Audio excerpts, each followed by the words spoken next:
And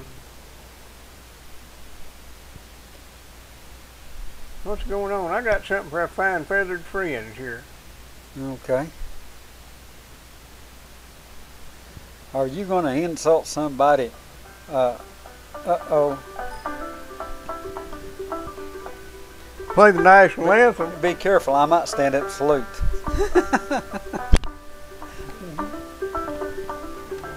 It's my favorite version of the national anthem.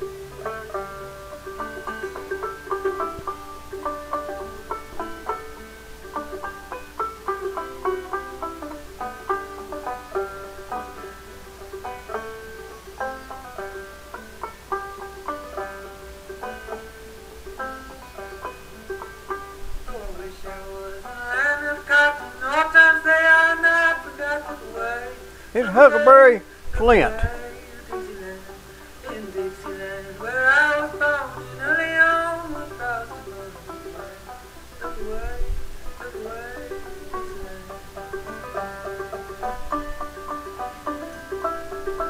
It's all you get for free because I'm just a bar in it. I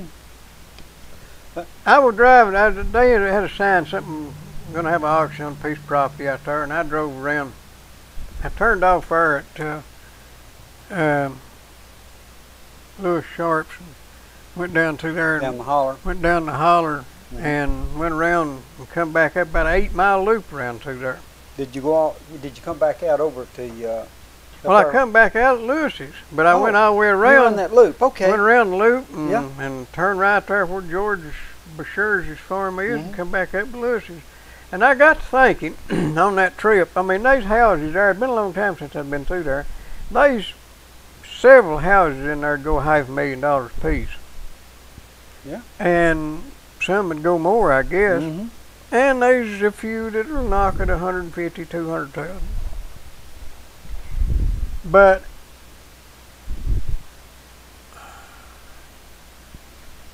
$35 years ago, there wasn't even a road. Maybe 40 years ago, there wasn't even a road there.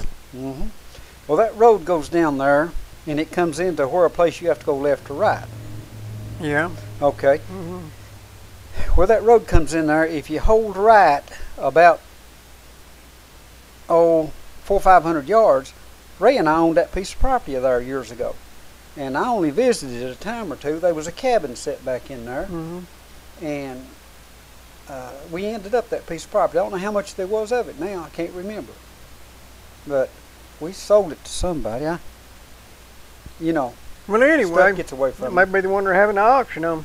Anyway, that road wasn't even there. None of them houses were there. That was just woodland. And it hadn't been but a little while since it was TVA woodland. Right. Who pays no property taxes, only pay in lieu of taxes, and it'd be pretty low out there because they didn't get any services, so we wouldn't be getting $1 an acre. So I bet they didn't get $1 an acre back then. Probably got about a quarter acre off TVA for that property. That same property right now is generating several $100,000. Many multiples. So my question is, how come my taxes are still going up? They got by back then on none of that money, and they've got all that, and that's happened all over the lake and all over the county. And there's much more tax flowing into Jacksboro now than there was 40 years ago, and they still have raised our taxes. I'm paying. They done reappraisals and everything. You know, they went through there and they quit taxing the land companies and the railroads and all that stuff, and laid it over on the property owners. I didn't know that. And I mean, they do it different. There was a big lawsuit over it, and they said it's not fair. You're taxing us this much, and that got the reappraisal started back in the middle '70s. But previous to that, this county was making it on, well, what we were taking in taxes at that time wouldn't pay a month's bills down here now, I'd bet you. And if you adjust it for inflation, you know, I mean, everything's gone up, but if you adjust it for inflation, they're still getting 10 times what they used to get. What's going? If you went in straight dollars, what they were taking in right now would run about a week down there. If what we have in all forms of government, and that's local and wherever, is there's a word that applies to business, and that's called efficiency. And government is not efficient. The reason efficiency is brought about by competition. And also, limiting resources makes you much more efficient. Absolutely. If you've got one jug of water and it's got to do you 3 days, you'll ration it. You sure if you've got a pond full and it's all drinkable, you don't worry about it. You ain't gonna be washing your feet and whatever No, in it, that's you just for sure. pour it over your head and everything else. That sometimes concerns me. Getting off on a little bit of something else is the amount of water we use. And in our operation, we use lots of water. Every truck goes out, we're going to look at least 500 gallons. Do you have to pay a sewer bill on that too? We did it one time, and we caught it, and we had been charged sewer, which means you double your water cost. We paid sewer on it for several years, and the lady that keeps the books, she caught up on this thing, and we took this to the utility board, and they said, well, we're real sorry. Said we can back up for 1 year, but we cannot give you a refund. Says we can give you water in lieu of what we owe you for 1 year. But we're talking, I'm going to say 8 or 10 years that we would charge this. Sewer bill here is twice what the water bill is. Yeah, that's what I'm saying. So even if they'd give you water for a year, you'd have to use twice as much to broke even on 1 year. That's a good point. I hadn't even thought about that aspect of it. But we take for granted that government is fair. I don't. Well, if you're raised to believe in doing to others and all that stuff, and that puts you at a major disadvantage. If you're raised that way, and then you go to dealing with government, you're at a disadvantage. It's absolute fact that the reason government is so screwed up and the reason everything is in such a mess is that it is not fair. It favors the people that manipulate it in the right way, and every time they manipulate in their favor, they're taking it away from somebody else. So General Electric don't pay any taxes, but they rake in millions of dollars and they do it legal. And that's something I've got against Trump. He says his company's filed for bankruptcy 4 times, and he took care did it in a legal way. But just because it's legal, you know what I'm talking about. You've got people that owe you, and legally you can't collect it. Well, I've got people owe me, and legally I can't collect it. But that still took it bread out of my belly, as they used to say. Well, and Trump is a scoundrel. The way I see it, and I've got a different way of looking at it too. The way I figure, our lives are valued with money. If somebody beats you out of a certain amount of money, you divide that of how many days that it takes you to recover that, and that's how much of your life they've taken away from you. And this goes back to government, it goes back to law enforcement and everything else. If you get stopped out here for some penny-ante, useless piece of legislation that's been stopped about which way you hold I heard a guy the other day, he had his seatbelt not in the proper path, and he was fined for it during this big safety push or whatever else. And the officer could have easily said, correct it, put it the correct way, and have a good day. Didn't do it that way. No, they weren't out to protect and serve. They were out to fee grab.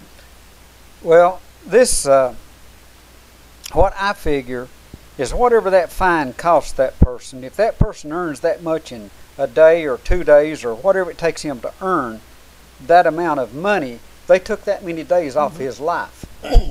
And that's how I see a lot of this stuff. Whenever somebody is, it's a trade-off.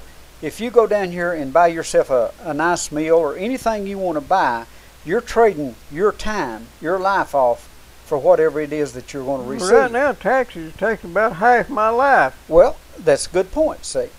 That's a lot of the way I kind of look at this thing.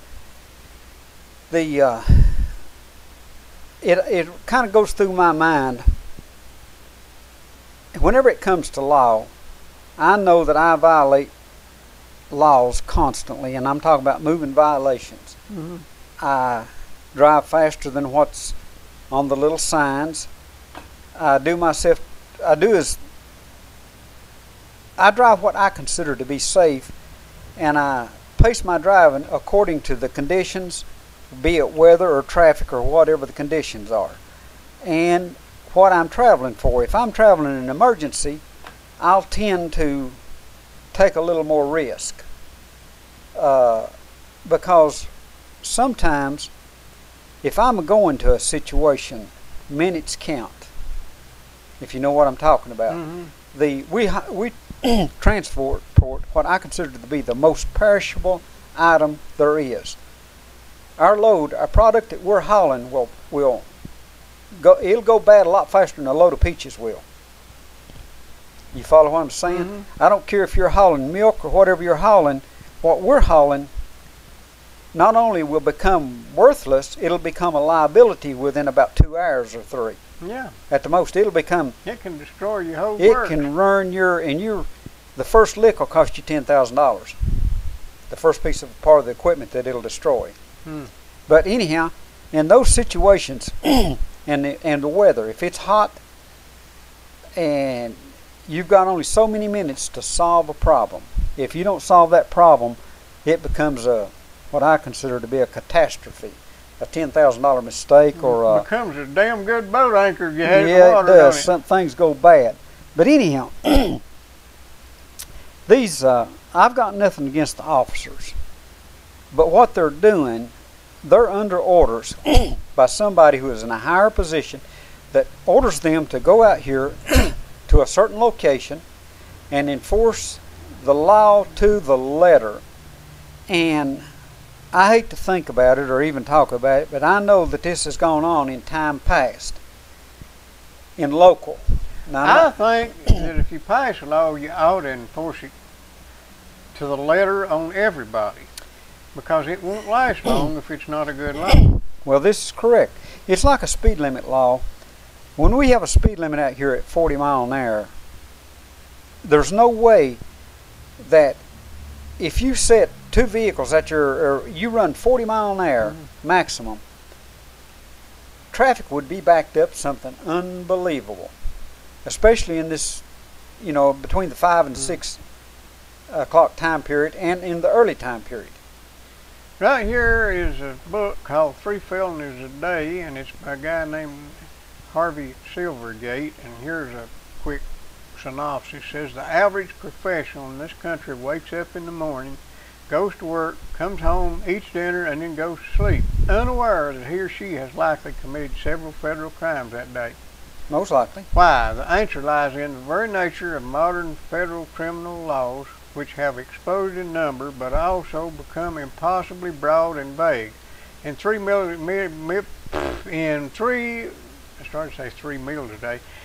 felonies a day, Harvey A. Silvergate reveals how federal criminal laws have become dangerously disconnected from the English common law tradition, and how prosecutors can pin arguable federal crimes on any one of us for even the most seemingly innocuous behavior. The volume of federal crimes in recent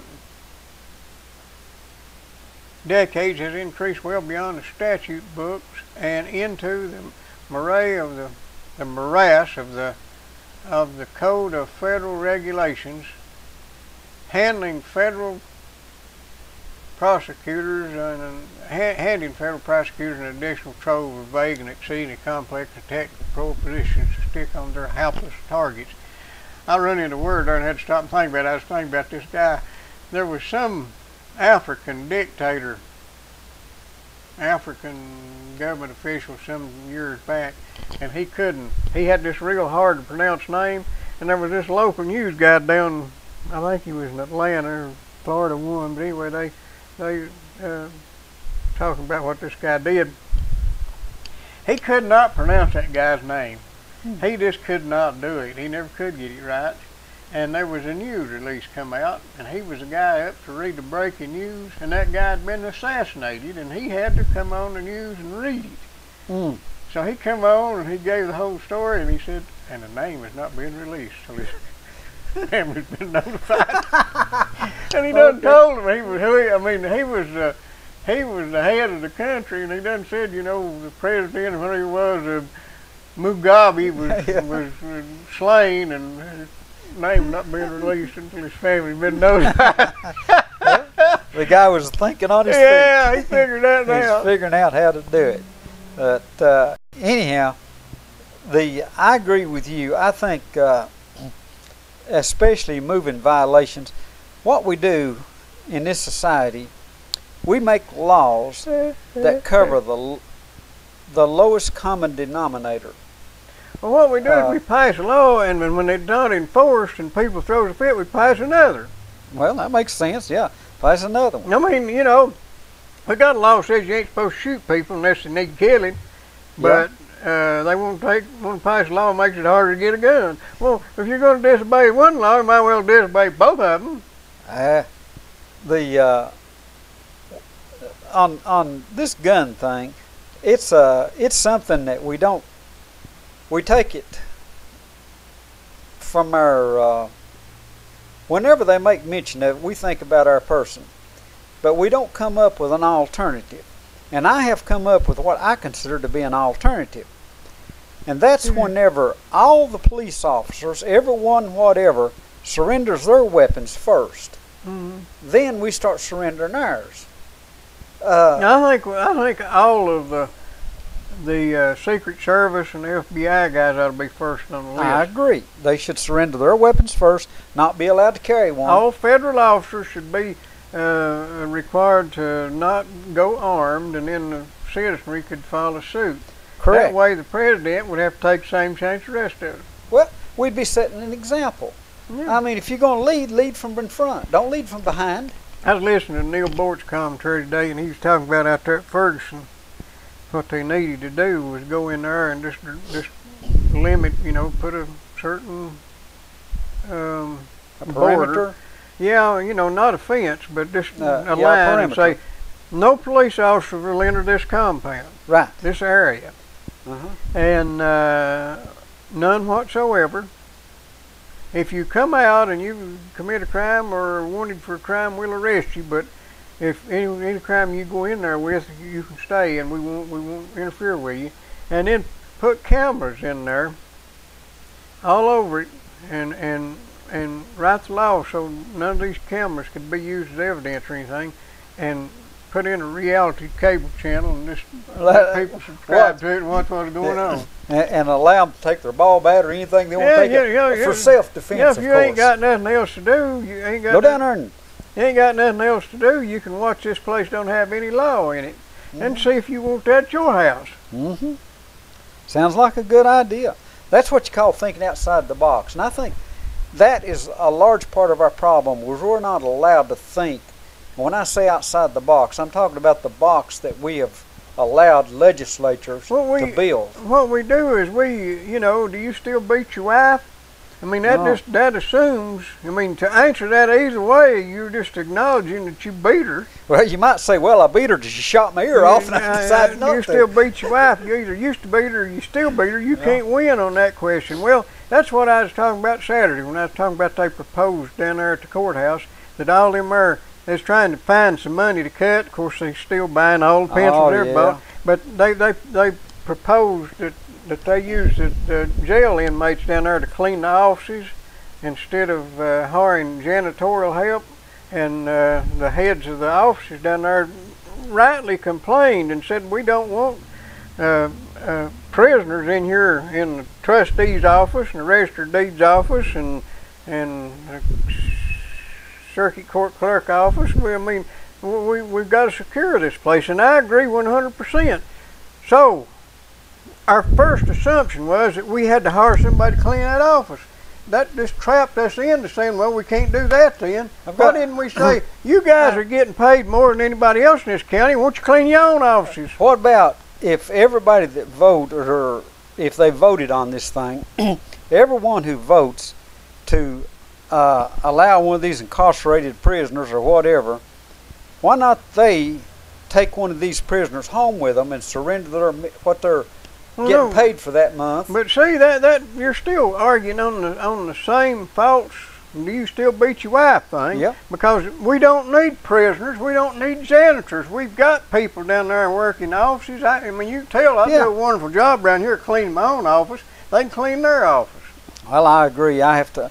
Well, I haven't cleaned mine in a long time, but I do. Let me put it this way. Ain't nobody paying me either. I rearrange it. Let me put it that way. Well, I figured, I'm in equilibrium here. I track about as much out as I track in. I don't have to worry about it anymore. Yeah, I agree. But still, you think about them guys down there making $60,000 a year and up. They ought to be able to sweep their own offices. They're horrible little help. We don't need to pay everything down there. Them guys, that's part of the job. When you take the job, you have to clean your office. That saves us that much money. It ain't a drop in the bucket, but it still saves us some. But they can't even imagine not doing things a certain way. Some of the happiest times I ever had, of course, part of it was because I was younger and because everybody's still alive and all that. Your parts didn't all hurt. Yeah, but living out there in the country on a dirt road, I hated that dirt road. I mean, you couldn't have a car clean, and everything I had, I always had holes in it, and you got everything dusty. Yeah. Old man was in the car business, and he come up with one of them there 59 Fords with them there hard tops that went back in the trunk. And they had little screws, little electric screws all over it. Yeah, a hard top convertible. Yeah, and boy, it was pretty, and everything worked perfect on it. But you drive it home, and you so help me, you couldn't see to carry on the conversation. I ain't lying. Well, I understand. The dust was so thick in there through all them holes. The movement of the vehicle creates a vacuum. Yeah, and it sucks it right into the vehicle. It's just like somebody's in there smoking. Yeah. Well, what I'm getting at is, they can come dig my blacktop up and put me in a dirt road and do that for everybody else in this county if they want to. I'll get by just fine, thank you. I don't have to have a paved road. And them people complain so much about potholes, wouldn't hurt them to take a few bushels of gravel and fill a few of them up every now and then. And there's one thing I think we can all agree on. We do need a tax increase in this county. We need to raise Buddy Hill's taxes, and we need to raise Marie Ayers' taxes, because they both say we need it bad, and let's do it. And then if that'll help a little. Kind of lead from the front. Yeah. Lead from the front. Yeah. It's awful easy to want to raise taxes when you ain't paying none to start with, or not much. Well, I made the point the other night. See, $1,500 a year is a lot of money to me. Well, you darn right it is. Well, when they get done, I know you're paying more, but I'll be paying $20 a day in taxes. When the accountant and whatever, and when I inquire, which I try not to inquire about what we pay,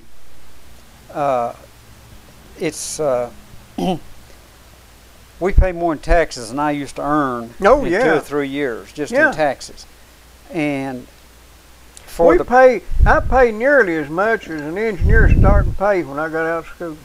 Of course, I understand they'd buy a lot more than it does now. And that's 3 times what a working man made back then around here. I'm reading this book, and I've made mention of it. It was written in the year 4024, I believe.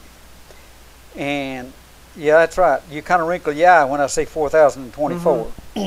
Okay. This ain't called looking backward, is it? I read that one. What they're doing is it's archaeologists are going back to this place called America.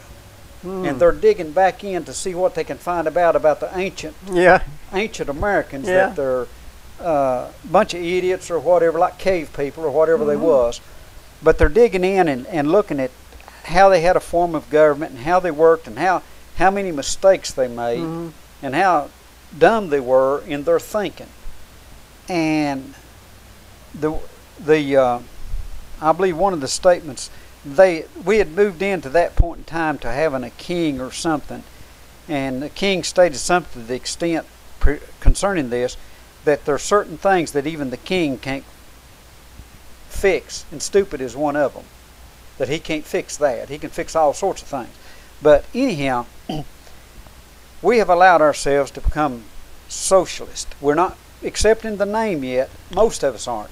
But there's a large percentage of the people, and if I'm not mistaken at this point in time, we have a confirmed socialist running for president. Yeah. That's running against Ms. Clinton. And he makes no bones about it as to his views as far as socialism is concerned. But he's not far off. He's not going to have to make very many changes to where he's now. No. I mean, there's very few changes that he's got to make. I've heard. Well, we're not. Here's the problem. I can make a real good argument that we're not socialist at all, and we're not heading toward socialism. But that would be because I'm being picky and saying it's fascism, and Okay. and people, Which is not much better. well, it ain't no better. And the main difference in fascism, socialism, I mean, yeah, I know any sorts of assistance is a form of socialism, Mm-hmm. but in fascism, in communism, the government owns everything. Right. In fascism, the government controls everything, but you get to own it. In No, other words, you get to okay. pay taxes on it, but they tell Well, you what you can do with You it. don't actually own And it. that's where we're heading. Well, the No, only we're already there in a lot of places. we do not own it, and I have stressed this over and over and over that we do not own real estate. But, and I won't go into that, but we do not own it. And anybody who says that they own a piece of real estate, I'd like to have an in-depth discussion with them and let them explain to me how that they can take the definition of own and show me that they own a piece of real estate. Yeah, any square you miss inch. your rep 3 years, you won't own it at all. You just show me 1 square inch of the United States of America that an individual owns. There was a book published in 1888 by a guy named Edward Bellamy. It's called Looking Backward, 2000 to 1887. This Wikipedia here says, Looking Backward is one of the most remarkable books ever published in America. It was the third largest bestseller of its time, after Uncle Tom's Cabin and Ben-Hur, A Tale of the Christ. It influenced a large number of intellectuals and appears by title in many of the major Marxist writings of the day. It's one of the few books ever published that create almost immediately on its appearance a political mass movement. The United States alone had over 162 Bellamy clubs, named after Edward Bellamy. They sprang up to discuss and propagate the book's ideas. Owing to its commitment to the nationalization of private property, this political movement came to be known as nationalism, not to be confused with the political concept of nationalism. It also inspired several utopian communities. And this was the inspiration of the progressive movement that brought us this mess we've got now. Teddy Roosevelt and Woodrow Wilson, they were the chief architects in the beginning, and then we had Roosevelt the second come through, and I mean we got nothing left now. Now we got a dictator in Washington that owns everything. We just ain't acknowledged it yet. And he likes that word. Right. Well, I have changed my view of things. When I was young coming up, I believed in the American dream. I wouldn't, and I'm not that well educated anymore. Of course, my third grade education got me up to a certain level. You need to trade your dream now. It's a Well, different dream. yeah, my The mom. dream now is an Obama phone and a check every month. My mother went to the second grade, and she would have been a great economist. Mm-hmm. She knew how to put about everything to use, and I think this kind of come back. I think I share some of what her things was. At the time, I did not understand a lot of things she did.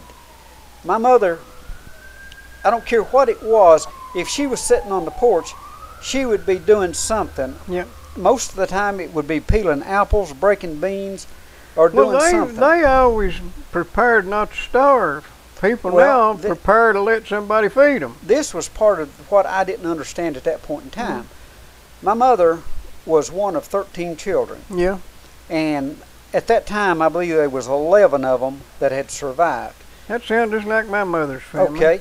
But I didn't understand at the time, and she never did speak of it, but I know they went hungry. because I don't think my mother's family ever went hungry, and I know I never did. They've been, I mean, well, I never did. Most of my life we didn't have any money, but we never did starve because we did just what you're talking about. Mostly she did. She fed us for years. Right. Pop was trying to pay the bills, and I was too young to work. And then as I got older, I was in school, and she fed us.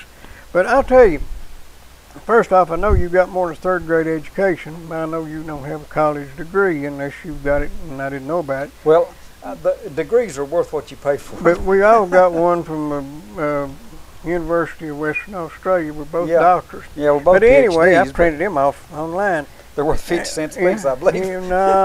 Price of a piece of paper and a little ink. But anyway, my daddy didn't get much education. But you and him together are two of the best mechanical engineers, and I went to school with mechanical engineers. You guys are two of the best mechanical engineers of practical experience that I ever knew. And what I mean by that is, I doubt that either one of you could sit down and do any integral calculus to figure out stress loads and all that. I may be wrong, but I don't think you could. So you and a mechanical engineer faced with the same problem, he would compute and calculate for 3 days, and you'd have it fixed time he got there. Now that's the way it goes. Tell you what I got into one time. We had to build, me and Pop had to build this set of rafters to go in front of a building. And that was before you could buy a calculator. Calculators back then to do anything was about $200 or $300, so taking a square root was kind of complicated. Square root is. So, and you got to just estimate it, you know. I never did learn to do it longhand. Which was just a method of doing the estimation anyway. But anyway, we were going to build these rafters, and I said, well, let me figure. And I'm here figuring the measuring, the calculating, and the estimating, and I worked on it for about 10, 15 minutes. And Pop just started waiting, just patient as he could be. Well, when I got done, I said, okay, I got it. He said, well, before we do that, do this. He said, go over there and measure up the wall so many feet, so many inches. I said, well, no, just go ahead and do that. So I went over and I said, come out here and measure out so many inches. And okay. I know what he was doing now. I know what was going. He said, okay, now measure me up there down here and cut me a rafter. Yep. So I done all that figuring, and he was actually closer than me because he had it perfect. Yeah. As perfect as a tape would get it, and that's all we had to measure with anyway. Well, and me, I had a very close estimate. We learned by experience, and I got one right there that taught me a lesson. You can learn to use your right hand and mash your left hand. I'm learning as I go along, and I still learn. I learn every day, and I've learned 2 or 3 things today. Did you get Susie to sew it up for you? No, she wouldn't sew it up for me. It needed about 6 stitches. I had a neighbor. I've got a neighbor that's proficient in sewing, but I didn't get it sewed up. She was kind of occupied, so I'm letting nature do its thing on it. But I can't sew it myself. I can't tie the knots. And I was talking to Susie today, and I've got to learn how to tie the knot with a set of forceps. I've seen these doctors. They tie that knot without, I mean, the way they do them things, they knot themselves. Oh, yeah. The doctor, they've got several different types of way of doing it, and I've been watching Dr. Pohl sew up cattle, and I'm trying to get he does it so fast. What you need to do is get you some crazy glue and I tell you, they use that. Do they? Yeah. Did you know that? Well, I might even. It may be too late I now. may be game to try it in the future. I think you shouldn't do it on this because you probably get an infection if you do it now. But let's see. Anyhow, that's super glue. There is something that they use in surgery now. Yeah, I know. I tell you what, you're looking at a souped up form of crazy glue. Is what you're looking at. You're looking at a medical grade. I cut my finger while cooking, and after the bleeding stopped, my sister suggested I use super glue to keep the cut closed. Is this safe? I hesitant to use something like this on a cut? My answer is, this is a doctor, it depends. I've applied super glue on heel cracks and on minor cuts, and it works really well. Its wound sealing attributes were noted in the Vietnam War when medics used it before sending troops on to surgery. Okay. The glue stems bleeding. Okay. And has been used for that by athletes and veterinarians to deal with small cuts. Some dermatologists recommend a different brand, Crazy Glue, to seal paper cuts. I've also heard that stringed instrument players sometimes make protective fingertip caps out of the glue. Good idea. So now I'll be you game. know. I'll be game for it. Now they've got these stitches like that right there too that pull them together. Got to pull them together, yeah. Well, I have done some sewing, and I don't care if it's sew on somebody else's finger. well, it's hard to sew up your own if it's on a hand area or something like that. If you get one down on your foot or something, it's not hard to sew up. Well, the most sensitive places in the body are your fingertips and your eyes. Okay, yeah, I can tell this one I've lost the feeling in it. And you know what amazes me is they can punch holes in your eye and everything, and all they do is put some drops in there. Yeah, it's amazing. I had a piece of steel hit me square in the middle of the pupil. Yeah, I did too. Yeah, I've been drilling on a frame, and I took an air hose to clean off the cuttings, and that thing went right square in the middle of my eye, and I detected it. Of course, it was irritant, and went out. It was on Saturday, now. It always is. Yeah, me and old cuz, we went out partying that night. That thing kept bothering me like on and on, so I come back in about 10 or 11 o'clock, and I went in the bathroom, and I turned, you got these side lights, and I took a Q-tip and run across it, and it caught that piece of metal. And I said, by George, right there it is. So I went to the hospital, and they said, yeah, there's a piece of steel in there, right in the center. And they put some of that stuff in there, it numbed it. And they piddled with it a little, and they said, no, we can't do nothing with it. Said, we're going to send you over to UT. And I said, well, I got partying to do. Let's party the rest of the night, and I'll go tomorrow. And the lady said, no, says, you need to go now. Said, she asked me when it happened. And it had been about 10 hours. And she said, this is going to create a rust ring. Yeah. If you don't get it out, it's going to go to rusting. And she said, the rust ring, said, getting the steel out ain't no problem. Said, the rust ring, you won't get out. Said, it'll go in there, and it'll be there from then on. So I went to Knoxville, or UT, cuz took me to UT. They took it out, and they put me a big old bandage on it. You know what I mean? Well, it's still Saturday night and party time.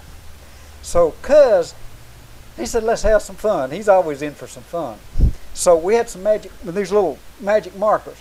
He went and painted me the gosh awfulest eye you ever seen on that patch. And it looked like something out of Frankenstein. And we partied the rest of the night. But anyhow, somewhere up around 2 or 3 o'clock in the morning, we saw this police officer at a payphone. Yeah. So he said, here we go, let's have some fun. So we slid in there at that officer, and he was on the phone, and he come back. Cuz went over and said, hey, so won't you come over here and look at my buddy? He said, they have beat the living whatever out of him. Well, that cop, first thing he done is he unsnapped his weapon and put his hand on it. Yeah. And he walked back there, and he looked at me, and I kind of raised up a little that eye, and he said, darned if they ain't they? He went on. They done, whenever they fixed my cataracts, they numb it. You don't feel a darn thing. They punch 2 holes in there and dig it out. Yeah. And stick another one in and unroll it. And you don't know it. I mean, I was awake during the whole thing. It's amazing. It amazes me. I'd like to have a bottle of that stuff. Oh my goodness. They told me these people wailed all the time wanting to get some to take home with them. And they won't give it to them because they're ruining their eyes because they know they can't. Well, you'll have metal in there, and if you don't feel it. Well, what it is, you get that eye burn, that sun burn. Oh yeah, you get that flash. Gosh. Flash burn, yeah. I've been there, buddy. That's like sandpaper. It's like sand in your eyes for probably maybe 24 hours, according to how bad you get it. But they can just drop a couple of drops in there and it quits hurting. Them guys won't. Could I take some of that with me? Nope. We talk a lot of stuff. It's a lot of useless trivia to most people that haven't been in that environment. Why is it when you get something like that, it's always on Friday night or Saturday? I got my eye cut. I thought I had a piece of sand in it. But what it was, I got a piece of sand and it cut my eye. Out here in the wind blowing one Saturday about 1 o'clock, I got my eye cut. And the longer the day went and the darker the night got, the more it hurt. And I couldn't close my eye. I had to make me a rig to tie my eye open. That's going to cause your eye to dry out. Well, I know it did, but I could not live. I was hurt so bad. Yeah. And that got me through Saturday night, and Sunday was a torment. Of course, I was going to go to the doctor on Monday morning, but it was okay on Monday morning. And I didn't go back. From what I can understand, the eye is the fastest healing part of the body as far as regenerating and taking care of itself. My heart muscle is fastest because it's got the great blood supply. Really? Yeah. Yeah. Yeah. You know, your mouth heals pretty fast too, because you can blister your mouth, sleep overnight, and the skin done peeled off and grow back. Next morning, you're spitting out scabs. Yeah. We got to do some talking here about Digger Wilson down there in the middle of the road in Sawmill Holler. 562-5444 for all your propane needs. I recommend him highly. He's a good man. He's got a good product, and I don't think you can do any worse. I mean, any better? You could do worse. You can't do any better than going to Diggers. And what I was going to say is, just because it's summertime don't mean you don't need propane. You may not heat with it, but it's good for grills. If you ain't got a propane grill, go get you one. And it's also good for a whole camping arrangement. And you can even run a refrigerator off of it if you get set up right. 562-5444. And also another guy that sells some stuff that's pretty good. He's up there at Napa Auto Parts across from IGA.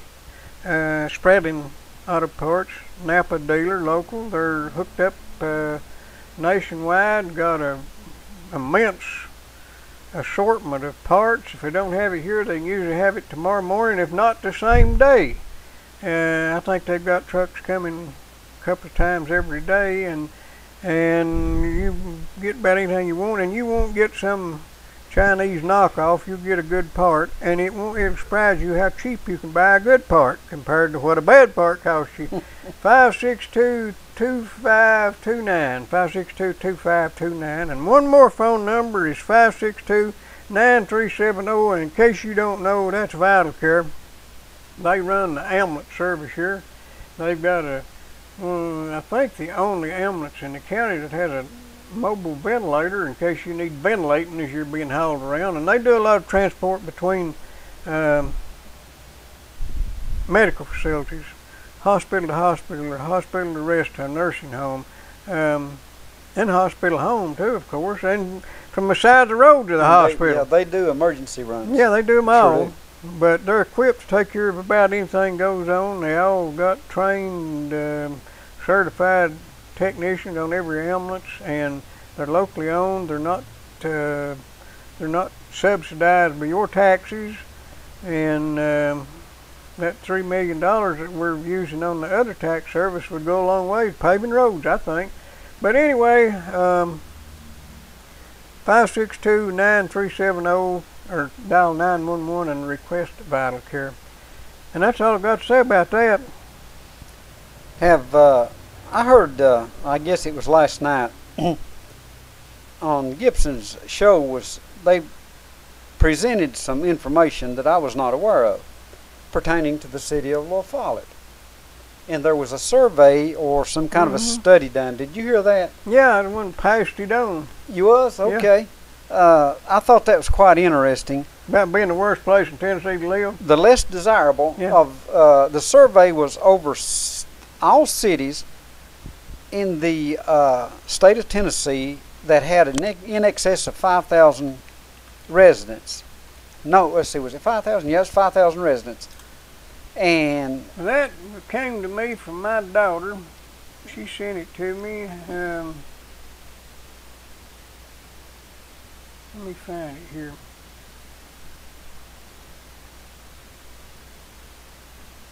Well, anyhow, out of the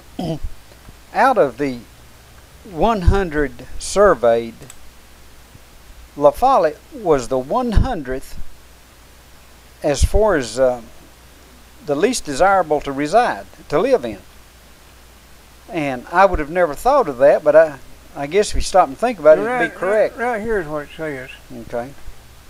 10 worst These places. are the 10 worst places to live in Tennessee. And let's see.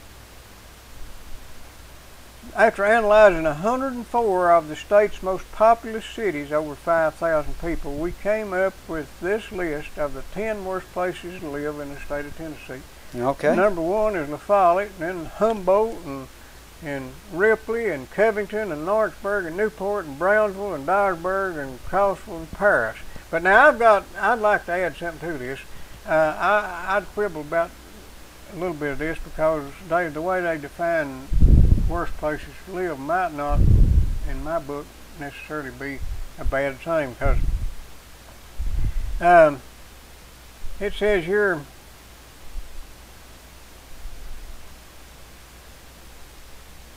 okay, let's see what. Before you get all riled up, we're picking on small towns in America. That's not the case. We understand a lot of good in every place. However, according to data, which doesn't measure things like beauty, friendly people, and number hunting spots. I don't know what that means, number hunting spots. I don't know either. There are far better options in the state for making a place home. Okay.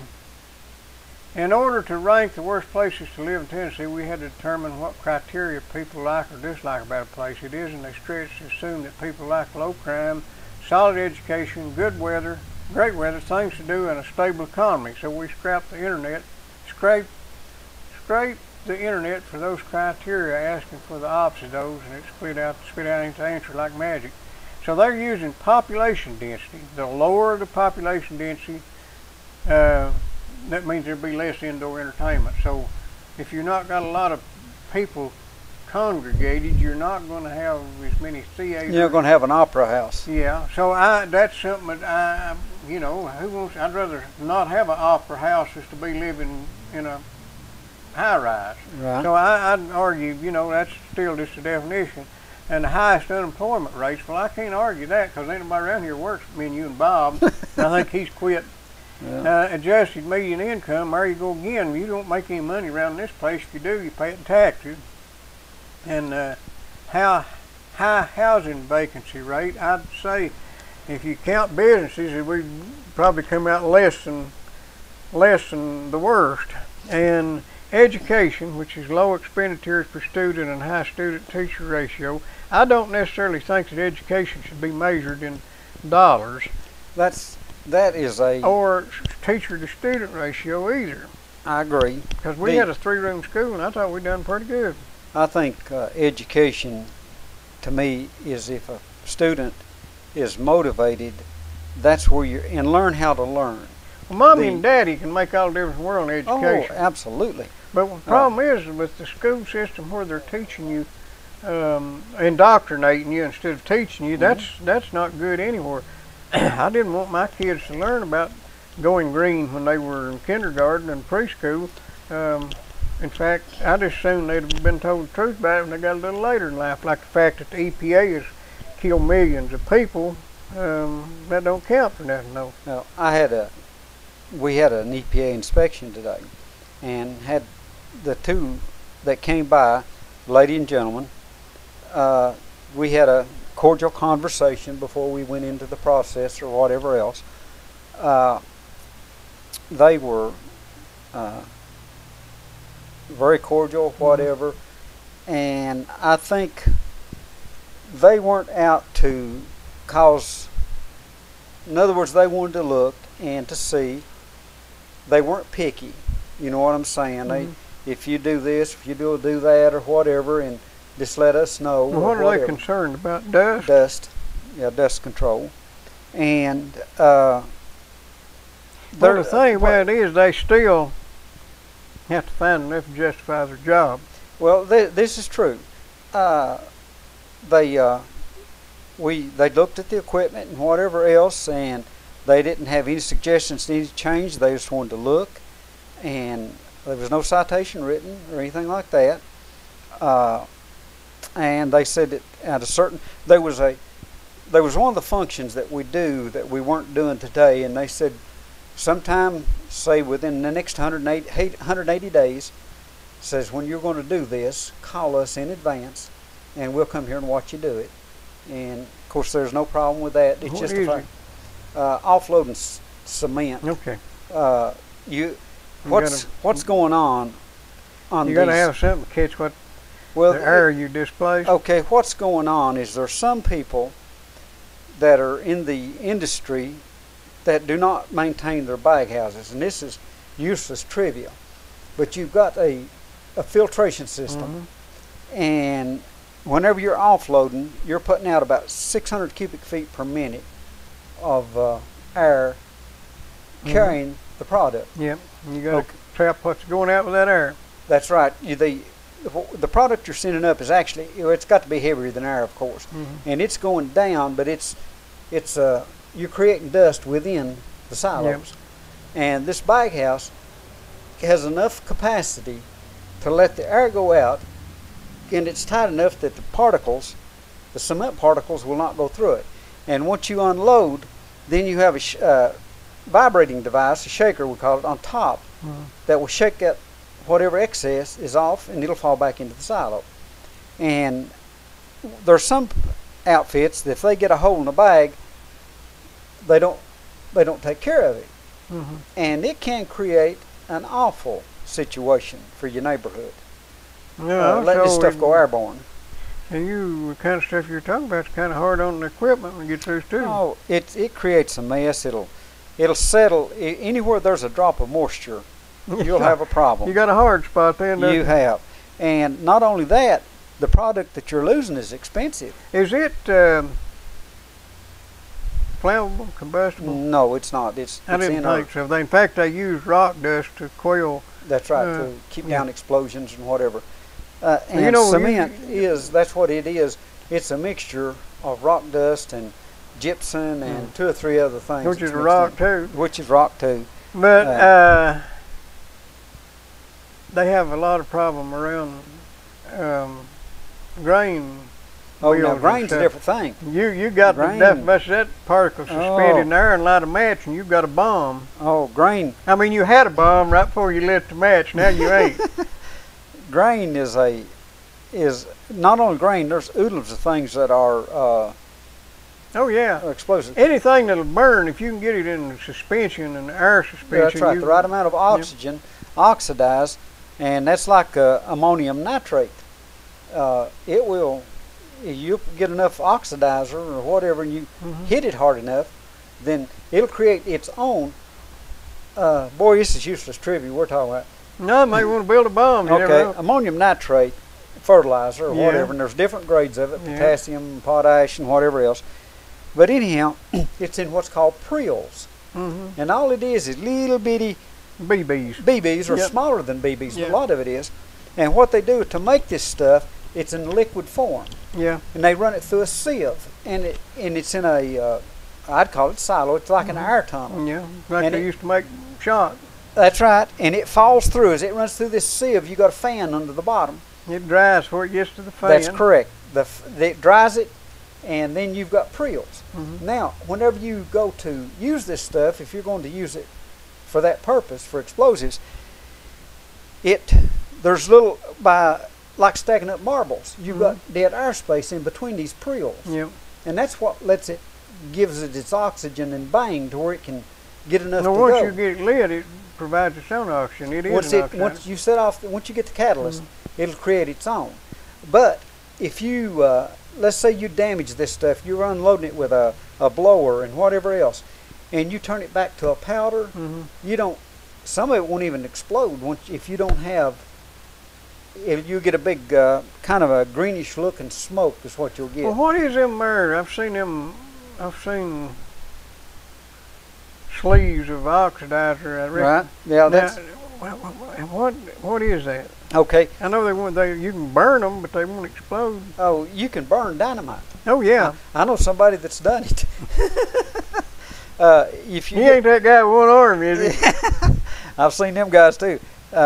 I know a guy used to fish with it, but they call him Lefty now. He used to be right-handed. There's ways of handling stuff that us old rednecks or whatever have learned through the years, and the tricks and the people that have worked with it.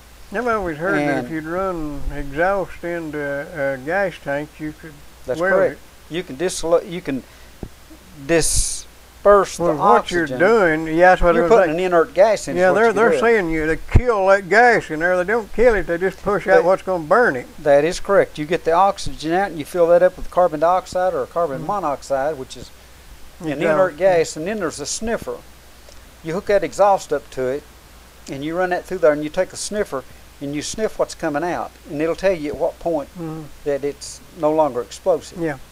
But anyhow, I forgot what I was going to. You tell me about how to make a bomb. Or No. We're going to take that there sodium nitrate, Ammonium nitrate. ammonium nitrate. Well, you know, saltpeter is potassium nitrate. The natural occurrence of potassium nitrate, they ground it up and made gunpowder out of it. I read an article here the other day, a couple of articles before we ran out of time. Knoxville has got a facility over there that are refurbishing and building locomotives in Knoxville. It's a spin-off off of the Ojai and the Gulf and Ojai, the G&O Rail company. And they're building the engines over there, and one of them, they're trying to meet this year Tier 4 emission standard.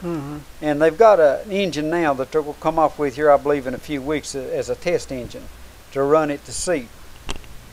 And I had never heard of this, but part of that exhaust, they've got rid of the carbon dioxide, mostly, just about all of it, but they're working down to nitric oxide and a couple, 2 or 3 other things in there, and they're going to have to try to eliminate that or neutralize it chemically.